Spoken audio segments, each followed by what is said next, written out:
यही समस्याएं एक भीषण रूप लेकर हमारे समक्ष प्रस्तुत हो जाती है और ऐसे परिस्थिति में अधिकतर लोग हार मान जाते हैं, भय खा जाते हैं।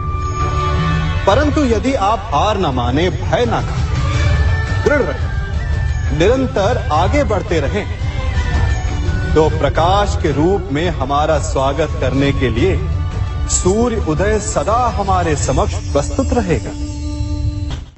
आपने बरगद के वृक्ष को देखा है, जितना विशाल उतना दृढ़।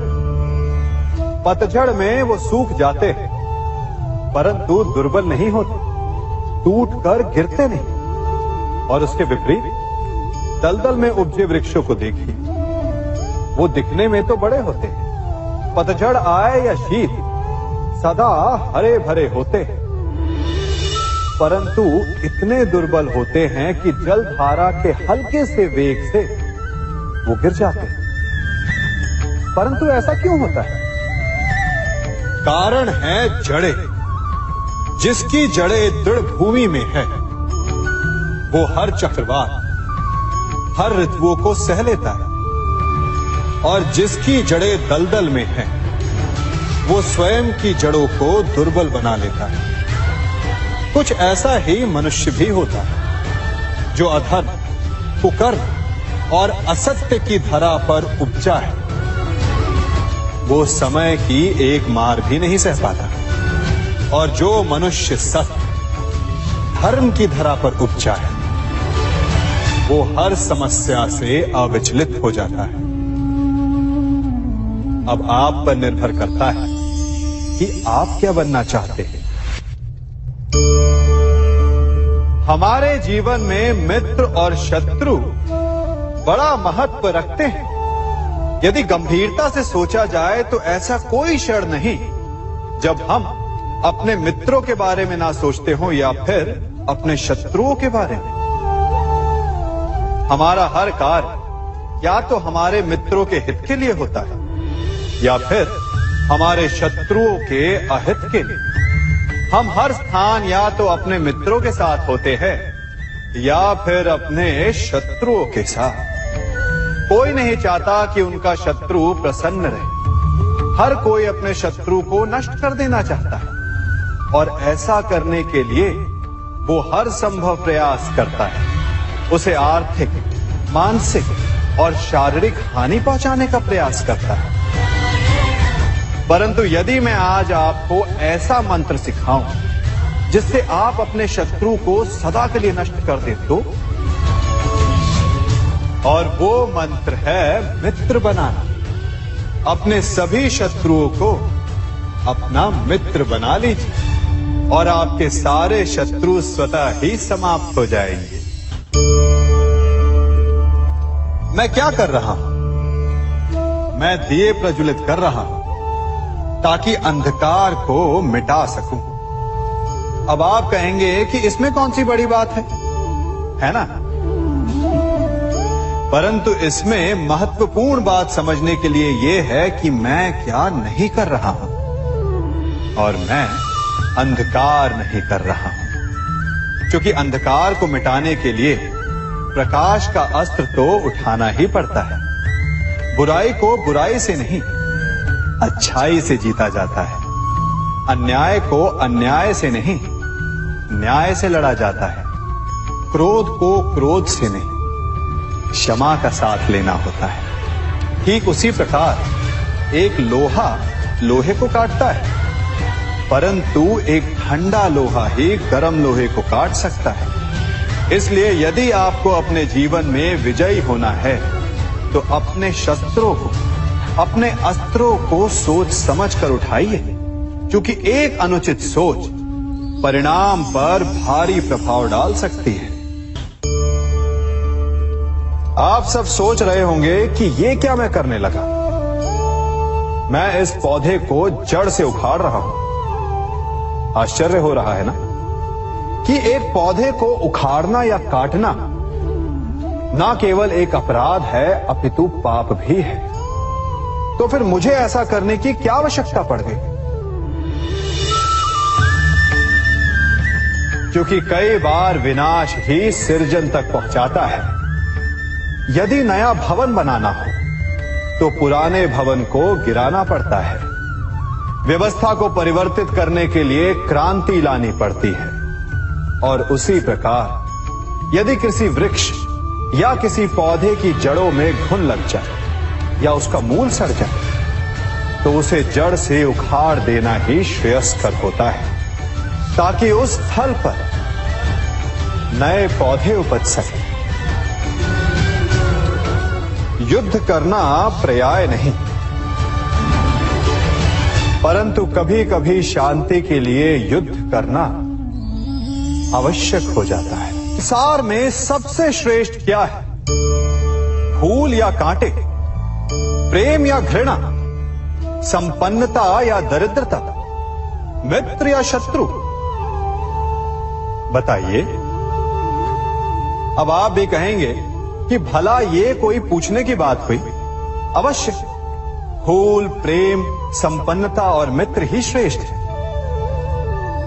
परंतु क्या आपने अपने जीवन में कभी सोचा है कि हर एक भाव, हर एक वस्तु, हर एक घटना का एक गुण धर्म होता है? त्वचा पर जलन करने वाले फूलों से अधिक श्रेष्ठ वो कांटे हैं जिनसे आप अपने घर की बाढ़ बनाते हैं ताकि वन्य पशु आपके भीतर ना आ सके। वो प्रेम श्रेष्ठ नहीं जो आपको अंधा, लोभी, पक्षपाती बनाता। वो घृणा श्रेष्ठ है जो आपको नया मार्ग दिखाता। वो संपन्नता श्रेष्ठ नहीं जो आपको कृपण बनाता, मतदान बनाता।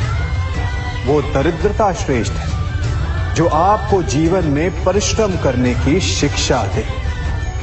कुविचार देने वाले, बुरा मार्ग दिखाने वाले मित्रों से अधिक श्रेष्ठ वो शत्रु होते हैं जो हमें जीवन का लक्ष्य दे दे। इसलिए अपने जीवन में हर वस्तु, हर भाव, हर घटना के गुण धर्म को पहचानिए और उसके पश्चात अपना चयन कीजिए। स्वर्ण। हम सभी को अपने जीवन में स्वर्ण से कभी ना कभी कुछ ना कुछ थोड़ा या अधिक मोह होता ही है ना? परंतु क्या आपने कभी सोचा कि स्वर्ण को प्राप्त कैसे किया जाता है? जब भूमिगत खदानों से स्वर्ण को निकाला जाता है तब वो एक पाषाण की भांति होता है। ऐसा पाषाण जिससे आप किसी को भी मार सकते हैं, परंतु उसे आभूषण के रूप में स्वयं के शरीर पर धारण नहीं कर सकते। यदि उसे आभूषण बनाना है तो उसे लंबी यात्राएं करनी होती है। उस पाषाण को पिघलना होता है। सुनार के हथौड़ी की अनेकों चोटें खानी पड़ती है, फिर काट छाट और उसके पश्चात जाकर वो ऐसा आभूषण बनता है जो हमें वर्षों तक, सदियों तक लुभाता रहता है। इसलिए यदि आपको समय पर विजय पानी है तो स्वयं के निर्माण पर समय देना होगा। हम सभी सुनते आए कि जो वीर होता है, साहसी होता है, शौर्यवान होता है, उसके समक्ष सारा संसार झुकता है। वीर भोग्य वसुंधर। परंतु वीरता है क्या? शौर्य क्या है? साहस क्या है? साहस युद्ध नहीं, वीरता विजय नहीं, शौर्य कभी ना गिरना नहीं।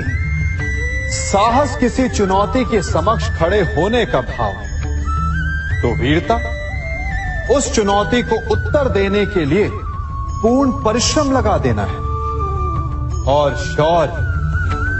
शौर्य का अर्थ है गिरकर फिर से उठने का साहस रखना, बार बार प्रहार करके वीरता दिखाना, निरंतर प्रयास करते रहना, निरंतर परिश्रम करते रहना।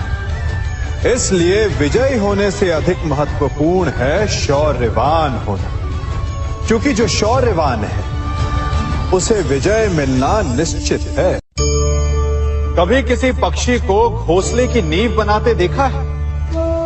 अथक परिश्रम करके तिनका तिनका बिटोर कर वो पक्षी अपना घोंसला बनाता है, अपनी संतान के लिए एक सुरक्षित घर बनाता है।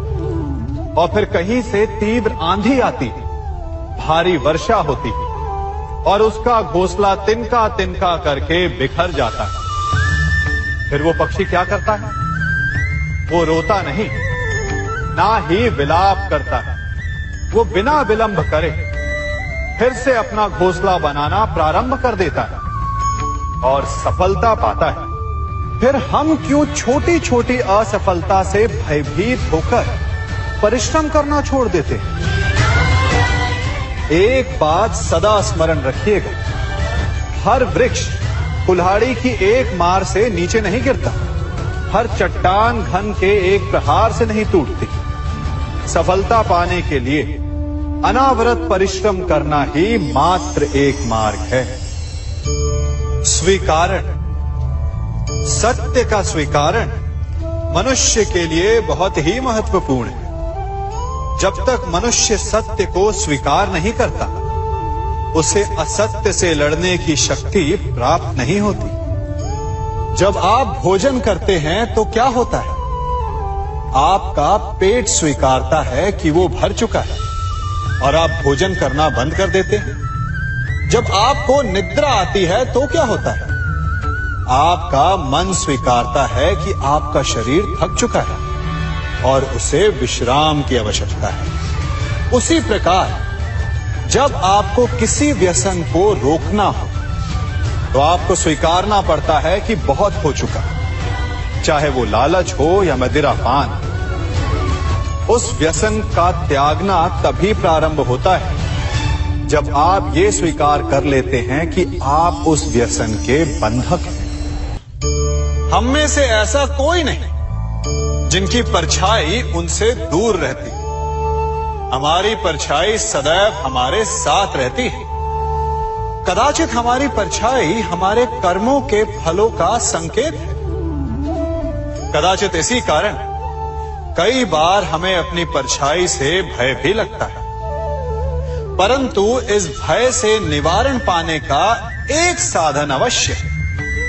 वो है सूर्य की ओर मुख करना या किसी प्रकाश के स्रोत की ओर मुख करना, क्योंकि तब हमें हमारी परछाई दिखाई नहीं देती। यदि इसे जीवन के संदर्भ में देखें तो ये प्रकाश का स्रोत शुभ कर्मों की चेतना है। यदि आपके मन में शुभ कर्म करने की इच्छा है तो आपको कभी भी अपने कर्मों के फल का भय नहीं होगा, क्योंकि यदि आपका मन शुद्ध होगा तो आपके कर्म शुद्ध होंगे और शुद्ध कर्मों का फल कभी अशुद्ध नहीं हो सकता। आज मैं आप सबको एक कथा सुनाता हूं। एक दिन प्रातः एक व्यापारी अपने घर से निकला। घर से निकलते ही एक बिल्ली ने उस व्यापारी का मार्ग काट दी। व्यापारी घबरा गया। वो फिर से घर लौट गया और शुभ घड़ी की प्रतीक्षा करने लगा। और जब वो पुनः अपने घर से निकला तब वो वाहन जा चुका था जिससे राजा तक पहुंचकर उसे भेंट देनी थी। राजा को भेंट नहीं मिली। राजा क्रोधित हो गए। राजा ने उस व्यापारी का व्यापार बंद करवा दिया। इस कारण व्यापारी क्रोधित होकर घर पर अपनी पत्नी से लड़ बैठा। पत्नी अपने बच्चों समेत मैके वापस चली गई और उस व्यापारी के जीवन में यदि कुछ रह गया था तो केवल अंधकार। और इन सब का कारण वो उस बिल्ली को मानता रहा जिसने उसका मार्ग काटा था। ऐसा ही एक दूसरा व्यापारी राजा को भेंट देने निकला और उस व्यापारी का मार्ग भी एक बिल्ली ने काट दिया। वो व्यापारी तनिक घबराया, परंतु उसने आगे बढ़ना अधिक उचित समझा। राजा तक वो समय पर पहुंचा। उसने राजा को भेंट दी। राजा प्रसन्न हुए और राजा ने व्यापारी को अपना व्यापार बढ़ाने की अनुमति दी, स्वर्ण आभूषण दी। जब व्यापारी घर पर पहुंचा तो पत्नी को आभूषण और अपने बच्चों को देने के लिए वस्त्र थे उसके पास। हर ओर प्रसन्नता थी। समझ रहे हैं ना? दोनों के साथ एक ही प्रकार की घटना हुई, परंतु दोनों की प्रतिक्रिया भिन्न थी। ऐसा ही हमारा जीवन भी है। हमारे जीवन में प्रारब्ध का अपना स्थान है, परंतु उससे कई अधिक महत्वपूर्ण हमारी प्रतिक्रिया, हमारे सोच का प्रभाव है। क्योंकि यही हमारे जीवन को आकार देते हैं। इसलिए अपनी सोच को सकारात्मक रखिए। आपका जीवन सदैव आनंदमय रहेगा। आप इन दो पात्रों को देख रहे हैं। मेरे इस पात्र में जल है और ये पात्र मिष्ठान से भरा हुआ है। दोनों ही पात्र भरे हैं। परंतु देखिए, मिश्री को जल में मिला दिया, जल ने मिश्री को अपना लिया, मिश्री ने अपना अस्तित्व खो दिया। परंतु जल को अभिमान है कि उसका अस्तित्व अभी भी बना हुआ है। परंतु जो इस जल को चखेगा उसे अवश्य पता चल जाएगा कि ये जल अब वो जल नहीं रहा, ये अब शरबत बन गया। हमारा त्याग, हमारे बलिदान भी ऐसे ही होते हैं। जो इस बात को अनुभव करते हैं वो समझ सकते हैं कि कैसे हमने समय की धारा को बदल दिया। जो बलिदान देते हैं उनका अस्तित्व कभी नष्ट नहीं होता, अपितु उनका बलिदान संसार में कुछ ना कुछ परिवर्तन अवश्य लाता है। हम सभी कभी ना कभी, कहीं ना कहीं अपने जीवन में यात्रा अवश्य करते हैं। हमारी यात्रा में कभी पक्के रास्ते आते हैं तो कभी कच्चे रास्ते। पक्के रास्ते मनुष्य बनाता है और कच्चे रास्ते जानते हैं कैसे बनते हैं? चलते चलते बन जाते हैं।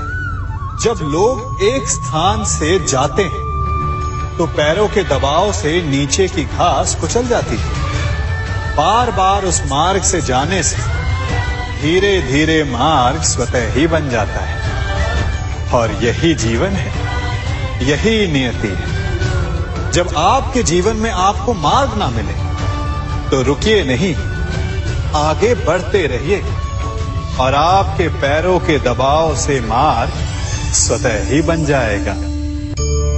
हम सभी अपने जीवन में सफलता चाहते हैं, है ना? उसके लिए हम रात दिन परिश्रम करते हैं, कड़ी मेहनत करते हैं, परंतु फिर भी असफल हो जाते हैं। परंतु ऐसा क्यों होता है? कभी सोचा आप सबने? क्योंकि सफलता पाने का मंत्र बड़ा कठिन नहीं, बड़ा सरल है।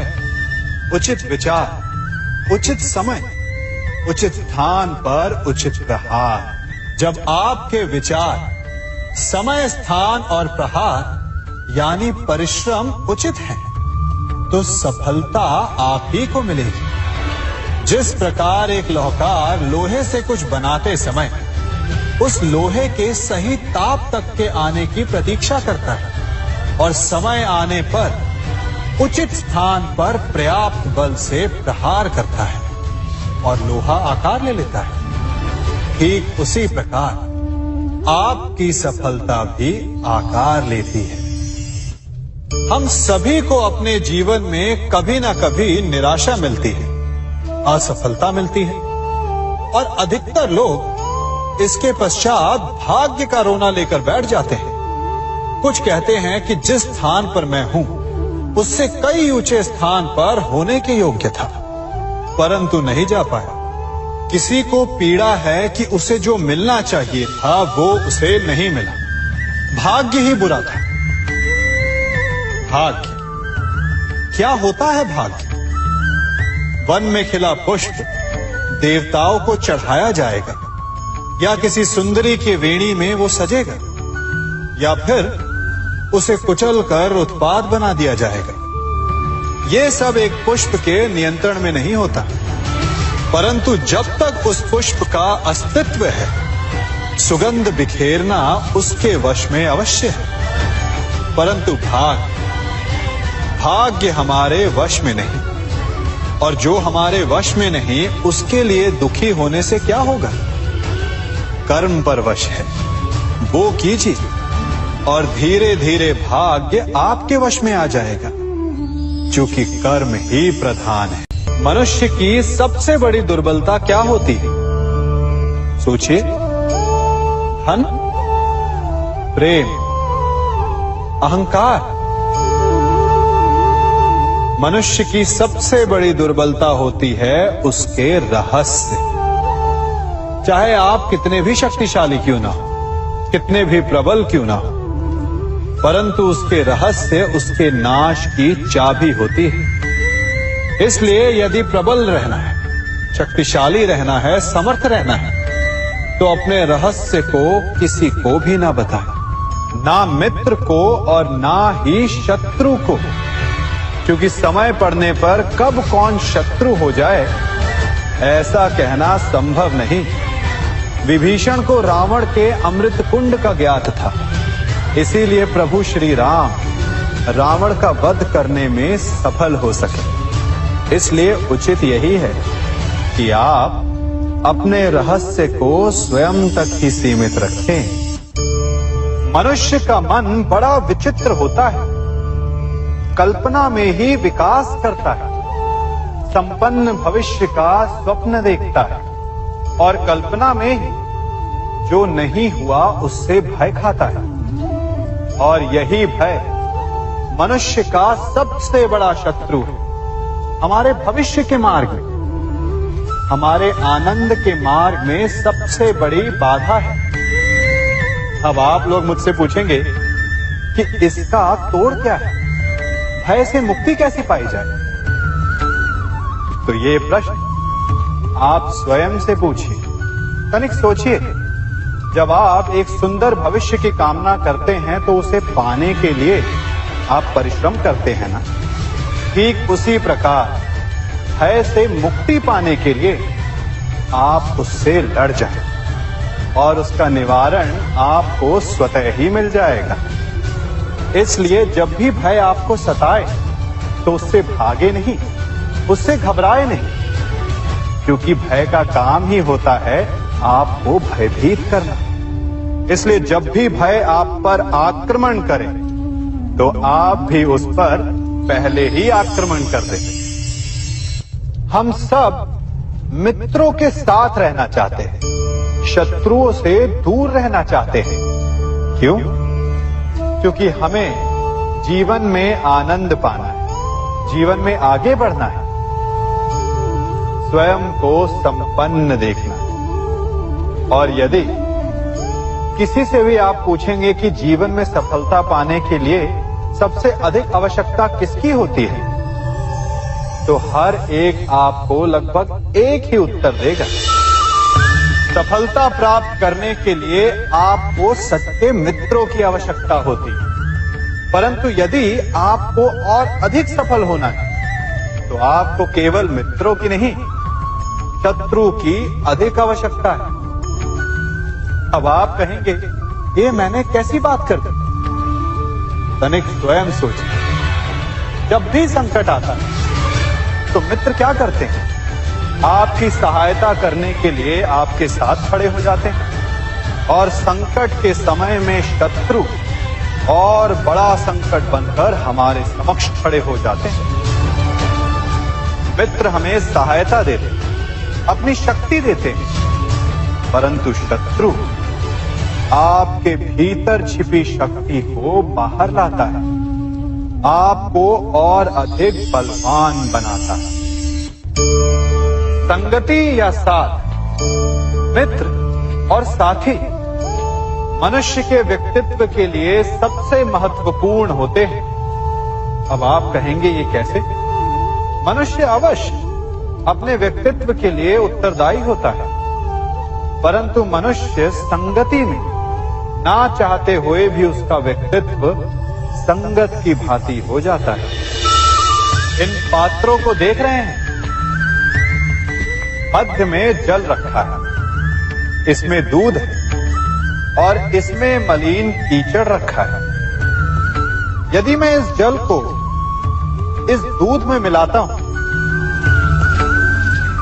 तो ये जल दूध बन जाता है, और यदि इसी जल को इस मलिन कीचड़ में मिलाता हूं तो क्या हुआ?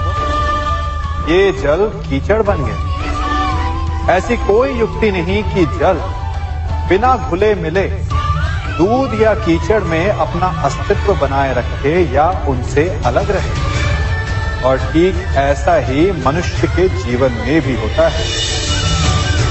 यदि एक गुणहीन व्यक्ति गुणवानों की संगत में बैठे तो उसे भी गुणवान समझा जाता है, सम्मान का पात्र समझा जाता है। और यदि एक गुणवान व्यक्ति गुणहीनों की संगत में बैठे तो उसे भी तिरस्कार मिलता है। इसलिए अपने जीवन में सदैव संगति सोच समझकर सावधानी से चुनिएगा। कभी खेत में किसी किसान को खेती करते देखा है? वो उसे सींचता है, उसे जोतता है, पशु पक्षियों से खेत की फसल की रक्षा करता है। परंतु एक बात का वो सबसे विशेष ध्यान रखता है कि कहीं खेत में खरपतवार ना उग जाए, क्योंकि एक खरपतवार खेत की सारी फसल को नष्ट कर सकती है। ठीक उसी प्रकार यदि वंश की कोई संतान खोटी निकल जाती है तो वो समूचे वंश का सर्वनाश कर देती है। इसीलिए संतान के लालन पालन में विशेष ध्यान देना आवश्यक होता है, क्योंकि संतान वो फसल होती है जो वंश के आने वाले समय को महान बना सकती है या फिर वंश का पतन भी कर सकती है। मनुष्य भी बड़ा विचित्र प्राणी है। अपनों से नीचे के स्तर के लोगों को वो हे दृष्टि से देखता है, उनका उपहास उड़ाता है, उनसे बार बार कहता है कि तुम्हारा कुछ नहीं हो सकता, तुम भविष्य में कुछ नहीं कर पाओगे।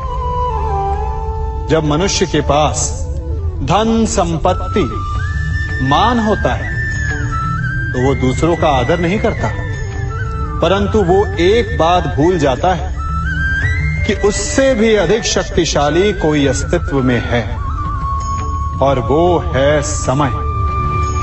काल काल अपना चक्र कब बदलेगा ये कोई नहीं जानता। समय अपनी करवट कब लेगा ये कोई नहीं जानता। कोयला भी समय के साथ साथ हीरे में परिवर्तित हो जाता है। इसलिए जीवन में कभी भी किसी का भी उपहास नहीं उड़ाना चाहिए।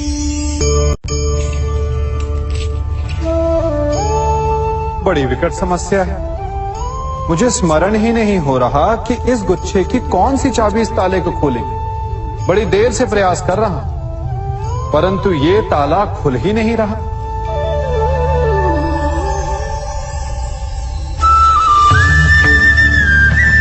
ऐसी परिस्थिति में आप क्या करेंगे?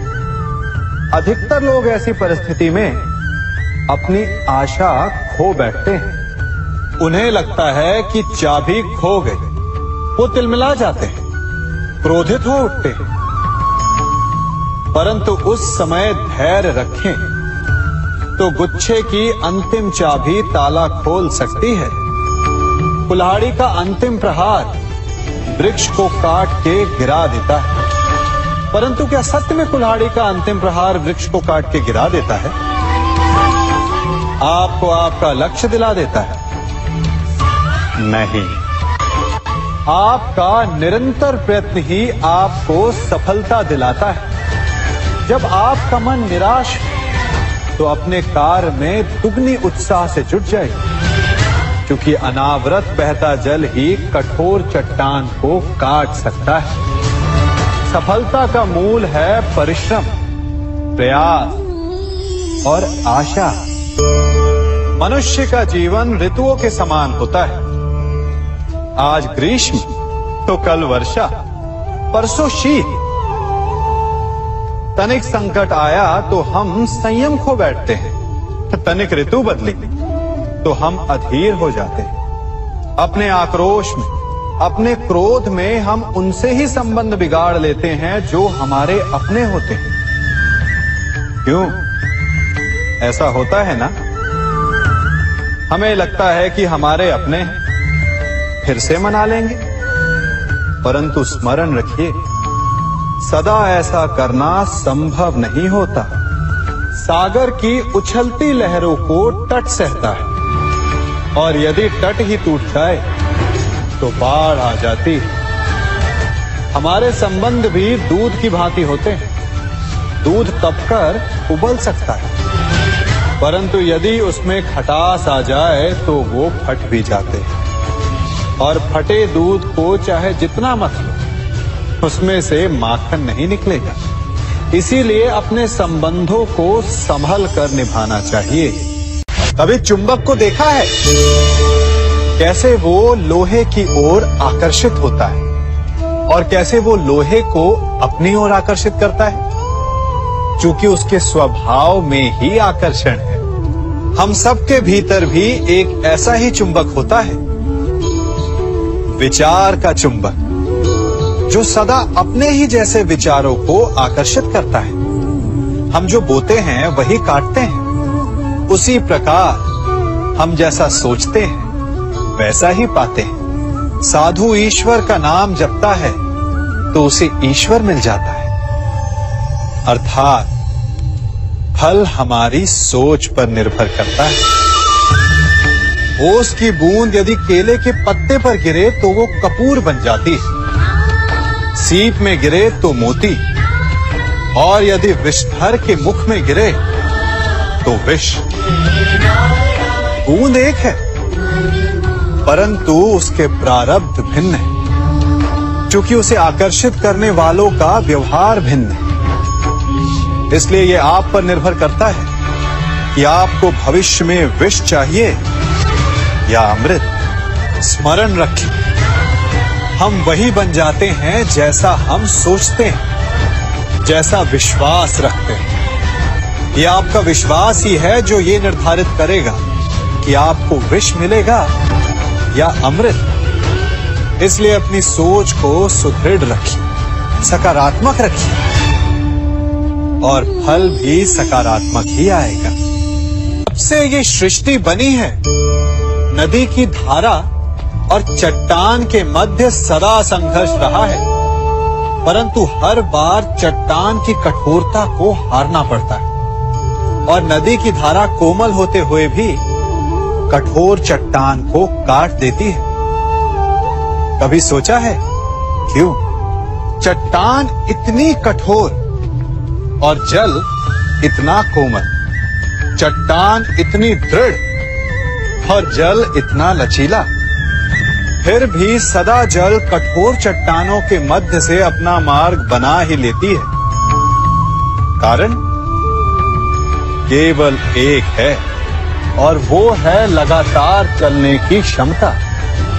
जल बढ़ता रहता है, चट्टान अडिग रहती है। इसी कारण जल चट्टान को काटकर मार्ग बना लेता है। इसलिए लगातार चलते रहिए, रुकिए मत, क्योंकि चट्टान जैसी हर समस्या को आप भी जल की तरह काट सकते हैं। इस फल को देख रहे हैं आप? अभी अभी अपनी डाल से अलग हुआ है। बड़ा दुख होता है ना जब आप अपने उद्गम से अलग होते हैं, परंतु ये दूरी भी आवश्यक है। अब इस फल को ही ले लीजिए। अपने जीवनदाता वृक्ष से अलग होकर ये ना केवल किसी की भूख शांत करेगा, अपितु इसके भीतर के बीज से एक नए वृक्ष का सृजन भी होगा और कई फल जन्मेंगे। सृजन की प्रतिक्रिया में पीड़ा आवश्यक है। यदि पीड़ा नहीं होगी तो सृजन नहीं होगा। पीड़ा अपने उद्गम से दूर होने, पीड़ा अपनों से दूर होने। इस फल की भांति हम मनुष्यों को भी अपने उद्गम से, अपने सगे संबंधियों से अलग होना पड़ता है, और यही अलगाव एक नए सृजन को, एक नई सृष्टि को, एक नए विकास को जन्म देता है। इसलिए ऐसे अलगाव से दुखी मत होइए, उसका स्वागत कीजिए, क्योंकि ये विकास की नींव है। अपराध वो भावना है जिसके कारण संसार में सदा दुख ही व्याप्त रहता है। हम सब अपराधियों से घृणा करते हैं, उन्हें कोसते हैं, परंतु क्या कभी विचार किया है कि कोई भी जन्म से अपराधी नहीं होता? तो ऐसा क्या कारण है कि कोई इतना बुरा बन जाता है कि वो बुराई की सीमाएं ही पार कर जाए? कारण है कामना। यदि कामना पर नियंत्रण ना रखा जाए, यदि कामना को पूर्ण करने के लिए परिश्रम ना किया जाए, तो वो तृष्णा में बदल जाती है, और तृष्णा लालच में, और लालच छल में, और छल करते ही मनुष्य अपराध की ओर अपने पग बढ़ा देता है। इसलिए यह अत्यंत आवश्यक है कि मन की कामनाओं पर नियंत्रण रहे। यदि मन पर नियंत्रण रहेगा तो अपराध पर स्वयं ही नियंत्रण हो जाएगा। हम सबका मन करता है कि हम जीवन में ऐसे शिखर पर पहुंचे जहां हमसे ऊपर कोई ना हो, जहां हमें कुछ करने की आवश्यकता ना पड़े, है ना? कुछ लोग इस शिखर पर पहुंच भी जाते हैं, परंतु उनका मन सदा विचलित रहता है। इतनी मनोरंजक बात है ना कि जिस विश्राम को पाने के लिए हम इतनी मेहनत करते हैं, इतना परिश्रम करते हैं, वो हमें मिलता ही नहीं। कारण स्वयं सोचिए, वन का राजा होने के पश्चात भी सिंह को अखेट के लिए परिश्रम क्यों करना पड़ता है? सोचिए। मैं बताता हूं, क्योंकि राजा होने का अर्थ ये नहीं कि वो सदा सोता रहे और मृग स्वयं उसके समक्ष आकर कहेगा कि आइए महाराज, मुझे खाकर अपनी भूख मिटाइए। तो समझ लीजिए, कार्य आपके परिश्रम से संपन्न होते हैं, केवल कामना से नहीं। यदि आप नीचे हैं तो सदा स्मरण रखें कि आपका परिश्रम ही आपको ऊंचाइयों पर ले जाएगा, और यदि आप ऊंचाई पर हैं तो वहां पर भी रहने के लिए आपको निरंतर परिश्रम करते रहना होगा। अर्थात परिश्रम से मुक्ति नहीं है, क्योंकि परिश्रम ही जीवन है। सबसे अधिक महत्वपूर्ण क्या है? जीवन, या जो जीवन में पाया, यात्रा, या यात्रा पूर्ण करने के बाद पाया गया लक्ष्य, कर्म या उसके फल? बहुत ही महत्वपूर्ण परंतु विकट प्रश्न है ना? परंतु तनिक धीरज से सोचेंगे तो इसका उत्तर अधिक कठिन नहीं है। यदि जीवन यात्रा है तो उसका लक्ष्य क्या होना चाहिए? स्वयं सोचिए। मान, संतान, धन? नहीं ना। अंतिम लक्ष्य है परम आनंद, और ये अचानक से नहीं मिलता। इसे पाने का केवल एक ही उपाय, और वही आपका कर्म, वही आपकी यात्रा भी, और वही आपका प्रारब्ध भी है। और आपको कौन बताता है कि आपके लिए सही क्या है? वो है आपका मन, जो मस्तिष्क की भांति हानि और लाभ नहीं सोचता, जो आपको ये बताता है कि शुभ किसमें, संसार का कल्याण किसमें, आनंद किसमें। यदि आपका मन संयमित है तो वो आपका सबसे महत्वपूर्ण मार्गदर्शक है, जो आपकी यात्रा, आपका लक्ष्य, आपके कर्म और उसके फलों को सबको शुभ बना सकता है।